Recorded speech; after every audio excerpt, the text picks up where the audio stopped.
Obrigações cumpridas, em campo e fora dele. Roda a vinheta e bora falar de Galo.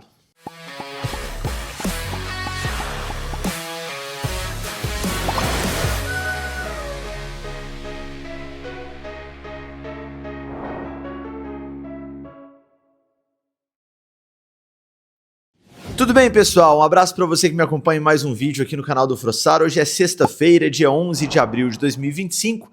Tá no ar mais uma edição do Cabeça Fria, nossa análise dos jogos do Galo. Hoje para falar da goleada sobre o Deportes Iquique do Chile, ontem no Mineirão, pela segunda rodada do grupo H da Sul-Americana. O Atlético fez o dever de casa contra um adversário fraquíssimo e a gente vai, claro, analisar esse jogo e também o episódio aí da semana, do atraso de salários. Tem alguns comentários importantes a fazer sobre isso, beleza? Antes do conteúdo, peço aquela moral de sempre, deixa o like nesse vídeo, se inscreva no canal se não for inscrito, se inscreva também no canal de cortes, o link tá na descrição, considere se tornar sócio do canal clicando em Seja Membro e clique no botão Hypar caso apareça para você, ajuda a gente demais. Esse conteúdo, como todos os outros, é um oferecimento de açaí, porque a bola está rolando e se tem uma coisa que o brasileiro gosta mais do que torcer pelo seu time, é economizar nas suas compras. No açaí atacado e varejo, você encontra os melhores produtos com qualidade, variedade e preço baixo para torcer junto com a sua família e com seus amigos. No açaí, torcer e economizar sempre dá jogo.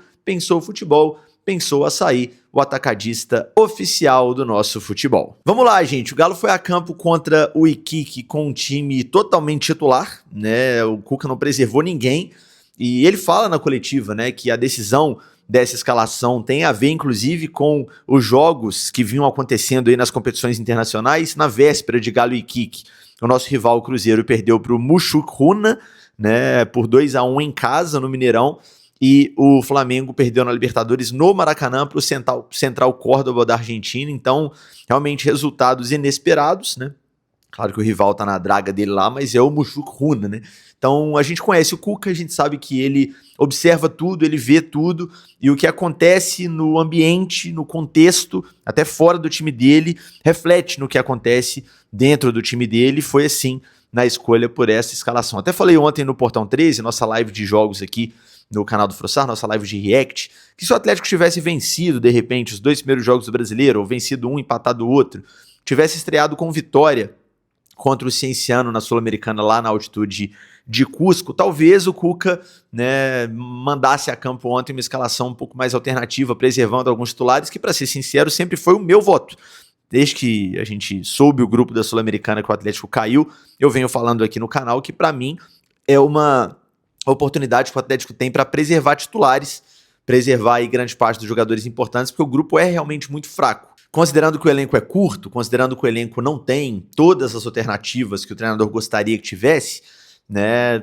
Não sei, o ano é muito longo, eu acho que seria uma oportunidade muito grande para o Atlético preservar esses principais jogadores, dar minutagem, dar rodagem para aqueles que não estão jogando tanto, mas pelo contexto o Cuca foi, né, com o time principal, colocou o time inteiro ali no jogo para não correr riscos e de fato não correu, o jogo foi muito tranquilo e a vantagem foi construída desde o início. Teve uma mudança nessa escalação titular, que foi a entrada do Rubens no lugar do Gabriel Menino. O Atlético, portanto, foi a campo com Everson no gol, Natanael na lateral direita, a zaga titular com Lianco e Júnior Alonso, Guilherme Arana na lateral esquerda, Rubens e Alan Franco ali como volantes, Gustavo Scarpa como um meia mais à frente, Coelho, Rony e Hulk.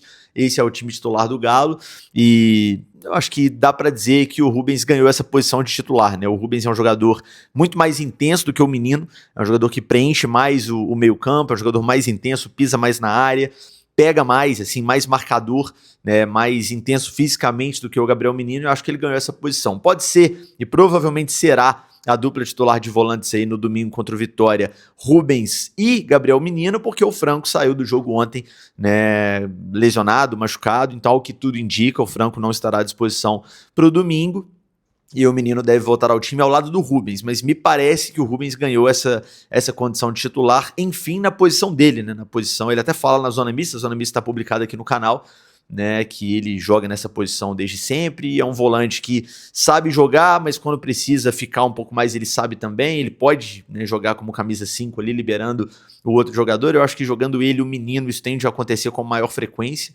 né, o Franco, querendo ou não, fica um pouco mais, virou camisa 5 nessa temporada, e o Rubens pôde jogar um pouco mais, e o menino tende a ser esse jogador que vai avançar mais e o Rubens segurar um pouco mais, mas acho que eles vão alternar também, isso é normal, faz parte. Claro, o Rubens deu a sorte de ganhar essa posição, de entrar como titular num jogo contra um adversário fraquíssimo, que não deu nenhum trabalho pro Atlético defensivamente falando. O Rubens não precisou se esforçar muito na marcação, foi um jogo muito tranquilo, ele teve toda a liberdade do mundo para pisar na área, para dar assistência, inclusive foi dele assistência pro gol do Natanael, né, aquela ajeitada de cabeça ali para o Natanael finalizar. Então realmente foi uma vitória muito tranquila, o Rubens se beneficiou dela, conquistando, imagino eu, essa vaga aí no time titular, mesmo quando o Franco voltar, tá? Eu acho que subiu no telhado a titularidade do Gabriel Menino aí, mas claro, são muitos jogos e todos vão ter tempo para jogar, a gente vai observar isso com a sequência da temporada. Galo começa a construir a goleada no primeiro minuto do jogo, numa jogada muito bonita, o tic-tac uai do Galo ali, né? Até anotei aqui a sequência de passes, ó. Arana, Coelho, Arana, Hulk, Rubens, Rony, Hulk, Natanael, Rony. Golaço, tudo praticamente de primeira. O Atlético envolvendo ali o time adversário. Sempre falei aqui que um dos principais méritos aí desse time do Cuca, especialmente do ponto de vista ofensivo, é a questão de chegar com muita gente na área, chegar com muita gente ao ataque. O Atlético de fato tem essa característica.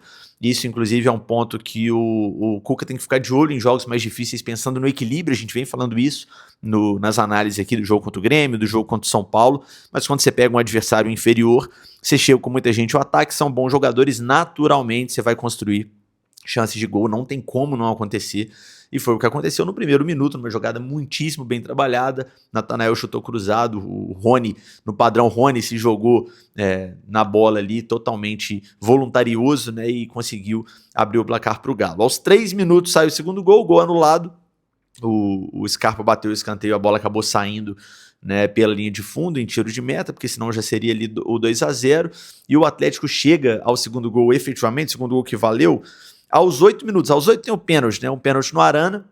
O Arana é um jogador que se beneficia também desse equilíbrio maior quando o time está seguro defensivamente, ou pela fraqueza do adversário, como foi o caso ontem. E sinceramente, gente, o Deportes Iquique brigaria para não cair no Campeonato Mineiro, tá? O time é muito ruim, com todo o respeito do mundo aos chilenos, mas é horrível o time do Iquique.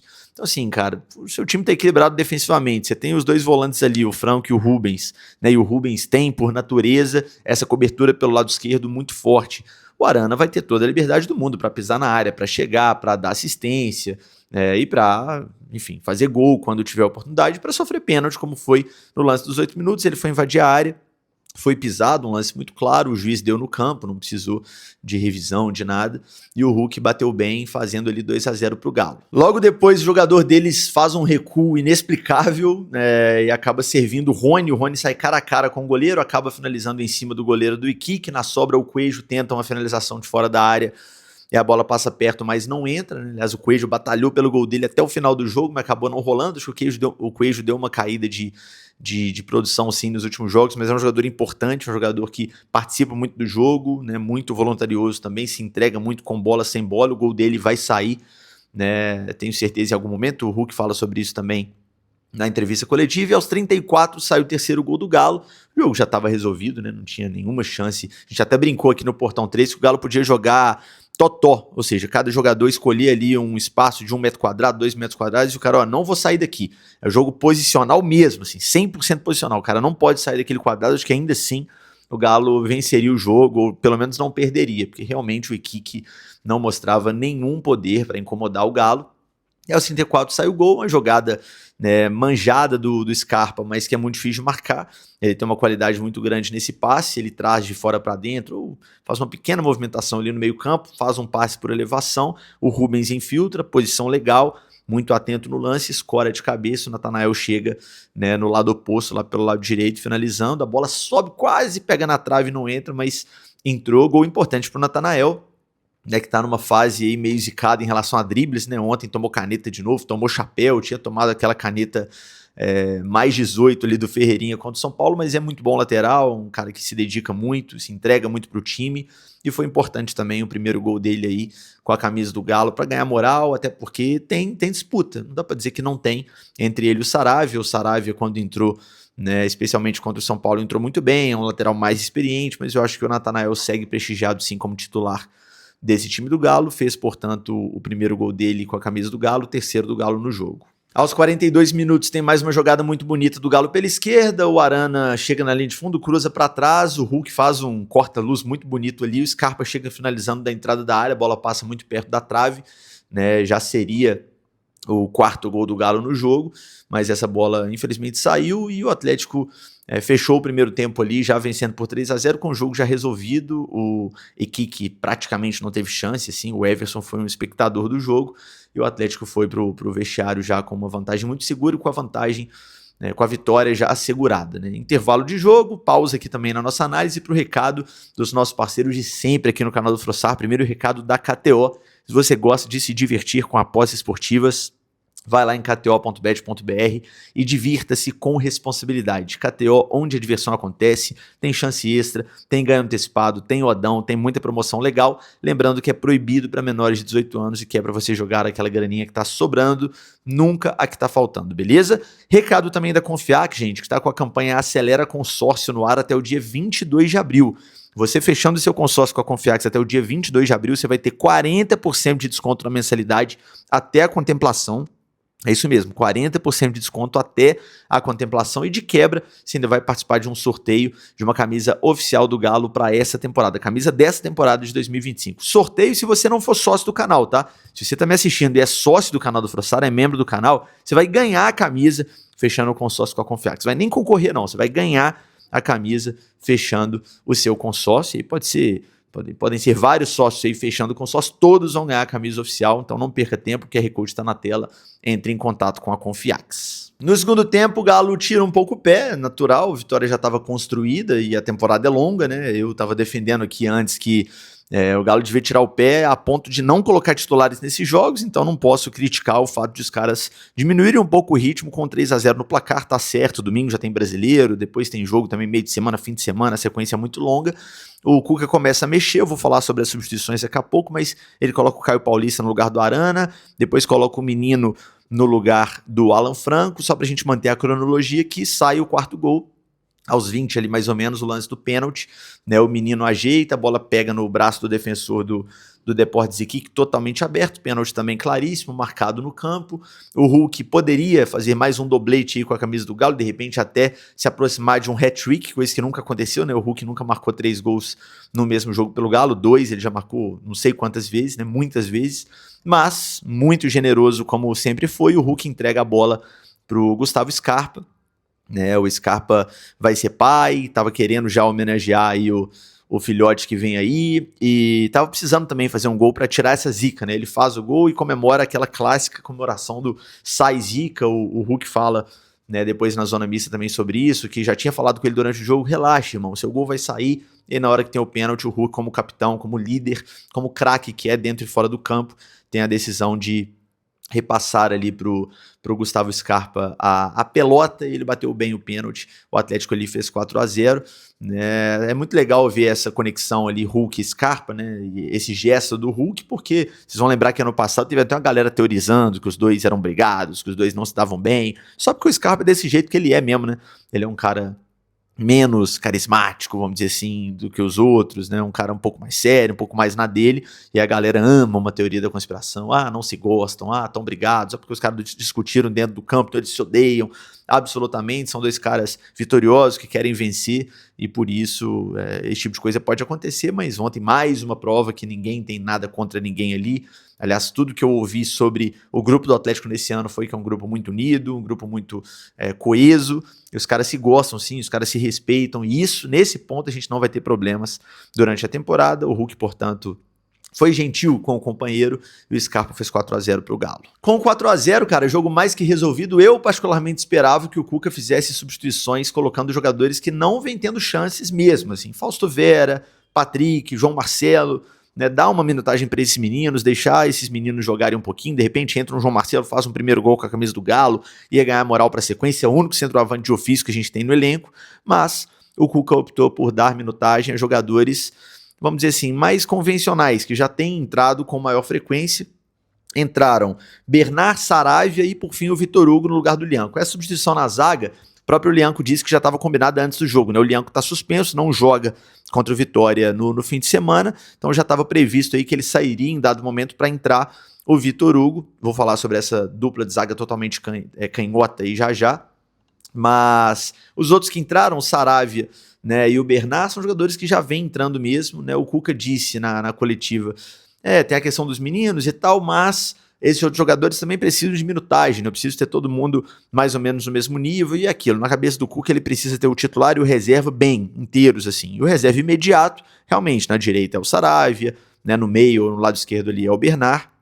Então ele tem aproveitado para dar minutos para esses jogadores, por mais que não tenha conseguido, né, dar minutos também para os garotos, por isso que eu disse no início do vídeo que eu seria favorável a um time totalmente reserva, porque aí você começa com um time reserva, constrói a vantagem, ela viria da mesma forma, talvez não 4-0, mas viria, porque o Iquique é muito fraco, e depois você colocaria os meninos e daria minutos para todos esses jogadores que não são titulares, mas de toda forma, isso é o menor dos problemas, não tem por que ficar criticando isso aqui, cornetando, meu Deus, o Cuca não usou fulano, não usou Beltrano, isso faz parte, o Cuca levou a sério o jogo, fez substituições convencionais e não tem por que a gente ficar reclamando disso. Sobre a zaga, né, entrou o Vitor Hugo, no lugar do Lianco, e aí formaram uma dupla totalmente canhota ali, né? Vitor Hugo é canhoto e o Júnior Alonso também é. Eles até inverteram, né? O Vitor Hugo ficou meio perdido ali jogando pelo lado direito da defesa, depois ele trocou com o Alonso e encaixou um pouco melhor, e o Cuca foi questionado sobre isso na coletiva e falou, olha, direto aí a gente vê uma zaga de dois destros, né? 2 jogadores de perna direita predominante, por que não, né, 2 jogadores de perna esquerda indicando, e ele fala que tá em aberto e tal. Basicamente ele deixa em aberto para domingo, que eu tô dizendo, né? Entre o Vitor Hugo e o Rômulo, né? Toda vez que é questionado sobre o Ivan Roman, o Cuca fala, não, o Roman é um menino, chegou agora, tá jogando no sub-20, tá ganhando minutagem, tá aprendendo e tal, mas tá no amadurecimento dele, então o Cuca, assim, praticamente tira o Roman da disputa por titularidade nesse momento, na ausência do Lianco, ou seja, vai jogar Rômulo ou Vitor Hugo, acho que 90% de chance de ser o Vitor Hugo, né? Jogando ali nessa zaga ao lado do Alonso, uma zaga de 2 caras de perna esquerda predominante, lembrando que o Rabelo tá fora por lesão, né, tá com edema, por isso não tá à disposição, senão imagino que seria ele ali, o zagueiro pela direita contra o Vitória, mas o Vitor Hugo entrou, também não teve, né, grande dificuldade ali, porque o adversário era muito fraco, e provavelmente ganhou aí aqueceu para o jogo de domingo, acho que será ele o titular. O Coelho na reta final brigou ali pelo gol dele, batalhou, mas não saiu. Um jogador que deu uma caída assim nos últimos jogos, mas é um cara importante taticamente para o time. Ele vai reencontrar o caminho aí com bola, né, com assistências, com gols, tenho certeza. Acho que o Cuca nem sequer pensa em tirá-lo do time nesse momento, e eu também acho que faz sentido dar essa confiança para o jogador. E, cara, o Atlético, né, venceu por 4-0, é o líder do grupo H, passou o Caracas ali nos critérios de desempate, os dois têm 4 pontos, mas o Galo com a goleada fica na frente na questão do saldo, né? E o próximo adversário, inclusive, é o Caracas. O Atlético tem a obrigação de vencer e vencer bem o adversário venezuelano, adversário que eu vi de perto ano passado 2 vezes, tanto lá, né, em Caracas. Inclusive o cachecol tá aqui atrás de mim, não sei se dá pra ver, acho que não, né? Mas enfim, eu trouxe um bonito cachecol lá do Caracas. Mas o time é muito fraco, assim, muito fraco. O Atlético tem a obrigação de ganhar tanto aqui quanto lá. Então o Galo vai passear nesse grupo, não tem resenha, não tem desculpa, não tem não tem bobo no futebol. Cara, não tem bobo, mas tem times muito inferiores tecnicamente. É o caso do Iquique, é o caso do Caracas, é o caso até do Cienciano, que dificultou na altitude, mas em BH tende a ser presa fácil pro Galo. Eu sustento a minha opinião que na sequência desse grupo H, já que não foi possível fazer isso nos 2 primeiros jogos, que na sequência o Cuca aproveite para rodar mais esse elenco. Ontem a gente jogou com titulares, já perdeu, por exemplo, o Alan Franco. O elenco é curto, já tem poucos volantes. Perdeu um no jogo de Sul-Americana que, se fosse o Patrick jogando ali na dele ou o Fausto Vera, ganharia o jogo do mesmo jeito. Então eu acho que o Atlético deve sim olhar para esses jogos próximos da Sul-Americana como opções, alternativas, oportunidades para preservar os caras pensando em brasileiro. Daqui a pouco tem Copa do Brasil, enfim.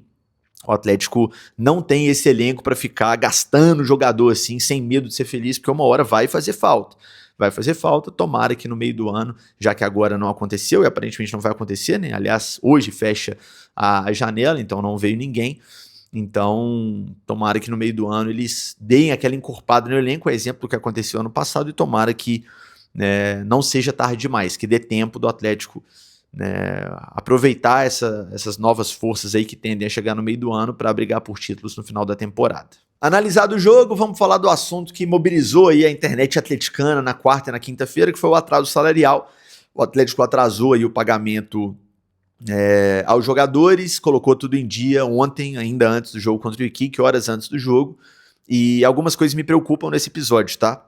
Vamos por ordem de prioridade aqui, primeiro falar do fato em si, depois falar da abordagem que alguns deram para o fato, porque as duas coisas me incomodam, assim, me preocupam. Primeiro o fato em si. Atraso salarial é atraso salarial, gente. Não interessa se é um dia ou se são 10 dias. Claro que interessa no sentido de aumenta a gravidade se for um atraso mais longo. Mas atraso é atraso. Uma empresa, ela tem a obrigação de pagar dentro do prazo previsto o vencimento ali, o salário dos funcionários. Isso é básico, não sei por que eu tenho que explicar isso aqui. Por incrível que pareça, tem gente que não entende isso. E se atrasou um dia já é muito grave, né?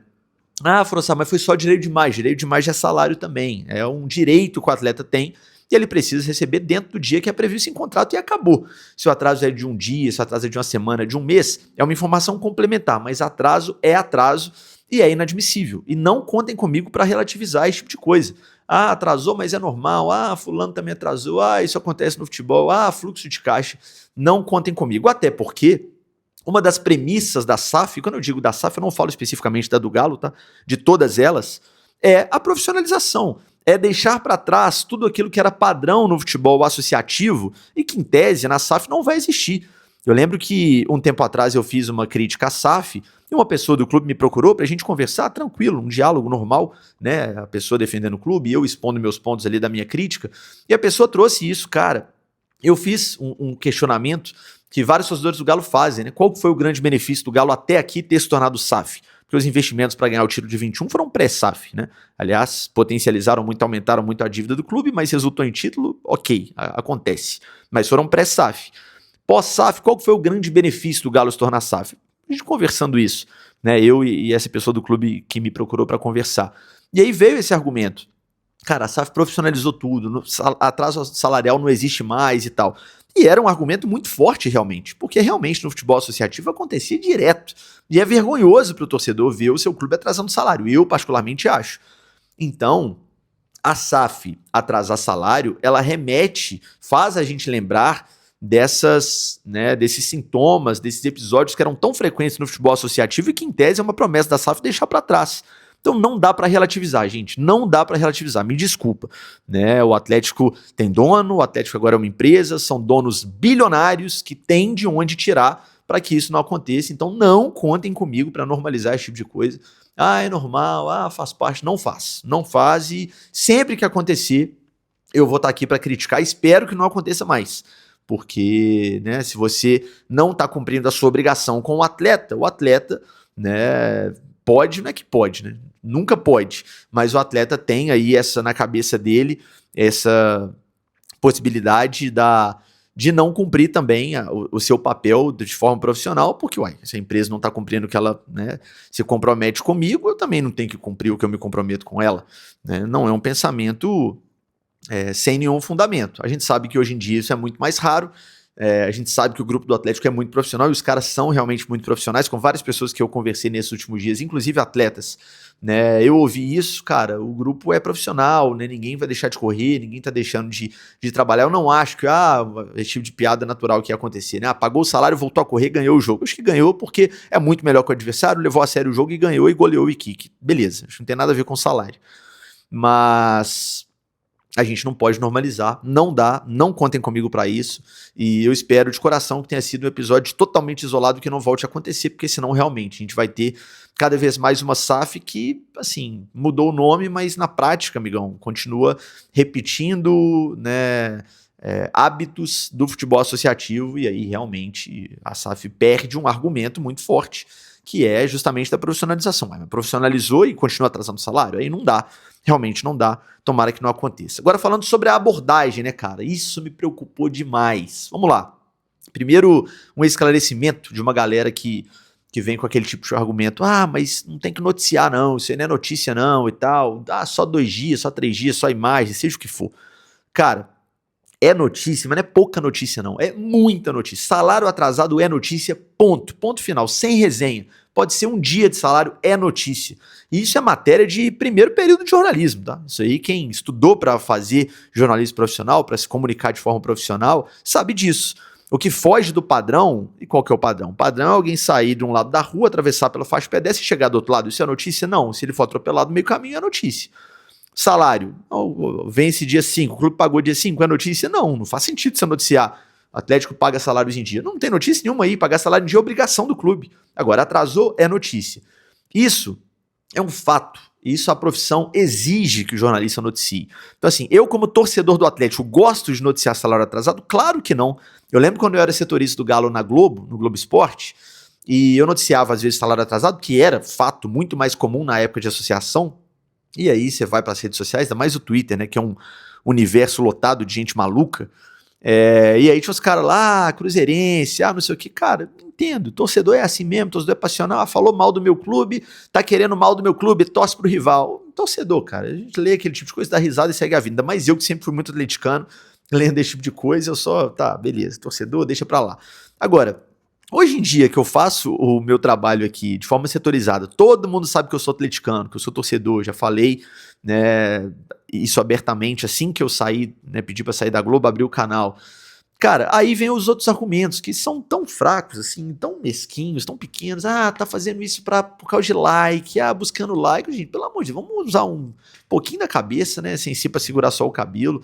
Se eu quisesse like, eu tinha feito um vídeo com mão na cara, bomba, Atlético atrasa salários. Pelo amor de Deus, eu fiz um tweet, porque informação é relevante. E tô fazendo um comentário sobre isso aqui dentro do Cabeça Fria. Nem fiz um vídeo separado pra isso, pra fazer espetáculo, pra ficar gritando, pra fazer thumb aí de vídeo, como tanta gente ama fazer. Meu Deus, cheio de cores. Não, calma, vamos ter um pouquinho de razoabilidade. Agora, não noticiar salário atrasado tendo a informação checada é pegar o diploma de jornalismo e rasgar no meio. Eu sei que tem muita gente fazendo comunicação aí profissional sem diploma de porra nenhuma, perdão pela palavra, né? E aí, cara, o cara vai tirar da cabeça dele, né? Vai tirar, você sabe de onde, o critério dele de noticiabilidade. Agora, quem estudou para isso tem a obrigação de trabalhar da forma como a literatura da profissão exige. Existe um conceito por trás do que a gente faz, e eu não decido o que é notícia ou não da minha cabeça, não, gente. Tem conceitos para isso, critérios de noticiabilidade, a gente estuda isso é notícia e acabou. E se é notícia, tem que ser noticiado. E o que me preocupa é muita gente que tem espaço na mídia, alguns até jornalistas, eu vou colocar aspas aqui, porque vai saber, né, onde que estudou e, cara, se você é jornalista e acha que salário atrasado não deve ser noticiado, é hora de voltar para lá, conversar com os professores, às vezes é porque formou há muito tempo e esqueceu, às vezes porque realmente faltou muita aula, não sei, mas assim, voltar para as raízes e, cara, aprender de novo, porque e ponto, não tem resenha. E gente que tem espaço, cara, em veículos, e não sei se são jornalistas ou não, se for é mais preocupante ainda, mas não sei se são, espero que não, que é menos grave, falando, porque noticiaram, eu vi alguém falando isso aí, nossa senhora, noticiaram, e coincidência ou não, isso saiu na hora do gol do Muxucuna lá contra o Cruzeiro. Gente, qual que é a teoria de vocês, pelo amor de Deus? Eu lembro, eu tenho 10 anos de carreira, tem 10 anos que eu trabalho com jornalismo esportivo, né? Eu lembro de eu ter noticiado coisas que são negativas para a imagem do clube, mas que são notícias, em vários momentos diferentes, vários contextos diferentes, e esse argumento do timing, que é um argumento fraquíssimo, sempre vem. E se vocês pararem para pensar, sempre vai ser um timing ruim. Tem algum momento bom para você noticiar salário atrasado? Pensa comigo. Existe? Eu lembro de eu noticiando uma vez, não vou lembrar o que foi, mas era no meio de um feriado. Eu tava de plantão no feriado, aconteceu uma coisa, eu conferi, era verdade, apurei, chequei, beleza, noticiei. O dirigente me ligou, dirigente importante do Atlético naquele momento, não tá mais no clube. Porra, no meio do feriado, não lembro se era Carnaval, Semana Santa. Eu fiquei pensando, gente, mas tem que esperar dia útil agora, se a notícia não pode, porque hoje é feriado. O cara pode estar na praia, eu vou atrapalhar. Porque jogo, foi durante o jogo do rival, o rival tava perdendo. Então... E daí? Se o rival estivesse ganhando, ia ser o argumento, porque o rival tá ganhando, então tá aumentando a pressão pro lado do Galo, noticiando o salário atrasado. Aí o rival tá perdendo, porque o rival tá perdendo, aí se é véspera de jogo, não, mas postou na véspera de jogo, vai desconcentrar. Se é depois do jogo o Galo ganhou, pra cortar a onda, o Galo ganhou, tava tudo em paz, veio essa notícia pra desestabilizar. Aí se o Galo perdeu, tá vendo? É pra aumentar a crise. Gente, entendam, notícia ruim pro clube, ela vai ser ruim pro clube em qualquer momento. A notícia de salário atrasado, ela mancha a imagem do clube perante o conceito público, independentemente de quando for, na terça, na quarta, na quinta, pós-jogo, pré-jogo, 7 da manhã ou 10 da noite, pelo amor de Deus, que argumento idiota que é esse? Então assim, notícia, ela é notícia 24 horas por dia, 7 dias por semana. Esse argumento da hora que veio, ele é pífio. Então assim, vamos ter um pouquinho de bom senso na hora de falar sobre isso, na hora de cobrar coisas que a gente às vezes não tem domínio. Muita gente arrotando, isso aí é um absurdo, noticiar. Não é absurdo, não é jornalismo. Uma das pessoas que eu ouvi falando sobre isso falou o seguinte, e dessa vez não foi só influenciador e não sei o que falando, torcedor de internet falando não, até jornal publicou. Que absurdo, hein? Quem diria jornal fazendo jornalismo, que doideira, hein? Parem as máquinas. Gente, pelo amor de Deus, que bom, né? Que ainda existem jornais fazendo jornalismo, que ainda existem jornalistas exercendo a profissão e não apenas cumprindo ordem, que a gente sabe que tem aos montes aí. Pelo amor de Deus, vamos ter um pouquinho de equilíbrio, e você que está me assistindo, vamos separar o joio do trigo. O que é assessoria de imprensa e o que é jornalismo. Porque é importante ter os dois. Numa sociedade democrática, o jornalismo tem que existir, gente, senão não funciona. Quer ler só notícia boa? Você vai acompanhar só as redes oficiais do clube, ou aqueles que estão intrinsecamente ligados ao clube, sabemos os vários motivos. Aí beleza, aí você não vai ver nunca, o salário pode estar atrasado 6 meses, você não vai ficar sabendo por lá. Ou você acha que o Atlético vai publicar lá, caso a notícia não tenha vazado no site oficial, o Galo tá com o salário atrasado, a gente tem problema para pagar esse mês? Não vai. Agora, se você acha que é irrelevante a informação que o seu time tá com o salário atrasado, aí, meu amigo, realmente, você quer ver só notícia boa, quer viver no mundo da lua, quer achar que a vida é um arco-íris, aí segue só o @Atlético e aqueles que a gente sabe que vão sempre andar alinhados com os interesses do clube. A gente tem que fazer jornalismo, gente. E repito, eu sou torcedor do Atlético, apaixonado pelo Atlético, quero bem do Atlético sempre. Eu detesto ter que noticiar coisa que é ruim pro clube. Quando chega uma informação, parece que o salário tá atrasado, eu ligo pra checar, torcendo pra resposta do outro lado ser não procede, é mentira, tá em dia. Só que se proceder, a gente tem que noticiar. Caso contrário, é rasgar diploma, e isso eu não vou fazer, me desculpem. É o comentário que eu tinha que fazer, assim, porque, cara, a gente lê umas coisas hoje em dia, cara, e tem tanta gente prestando um desserviço à nossa profissão, que quem ainda tá do lado profissional da coisa, ou tenta estar, precisa defender a profissão, porque senão, daqui a pouco, acabou, cara. O jornalismo profissional tá cada dia mais baleado, e isso é muito preocupante pro clube, pra sociedade como um todo, e não contem comigo pra endossar esse tipo de discurso, cara. Salário atrasado é notícia, seja um dia, seja um mês, seja 3 meses. Sempre será, e quem noticia tá só fazendo o seu trabalho, e jamais ataque o mensageiro, gente, pelo amor de Deus, foca na mensagem. O fulano noticiou que o salário tá atrasado, o problema não é o fulano, o problema é quem atrasou, pelo amor de Deus, inacreditável ter que explicar isso. Mas acho que era importante dizer, mais uma vez, sem espetacularização, sem thumb com mão na cara e olho arregalado, sem videozinho chamando atenção pra isso, tá aqui no meio da análise do jogo, é só um comentário que eu tinha que fazer porque é relevante, mas passou, aconteceu, beleza, pagou, beleza não, né? Não é beleza. Mas foi, pagaram e tomara que não volte a acontecer, beleza? Perdão aí por ter usado o episódio aqui do Cabeça Fria para falar também sobre isso, mas era necessário. Obrigado pela audiência, obrigado pela parceria, obrigado pela presença e pela companhia aqui até o final desse vídeo. Se inscreva no canal se não for inscrito, deixa o like nesse conteúdo que é muito importante pra gente. Saudações atleticanas e até o próximo vídeo. Hoje tem live, inclusive, logo mais às 7 horas, estamos ao vivo no Falazada. Tamo junto!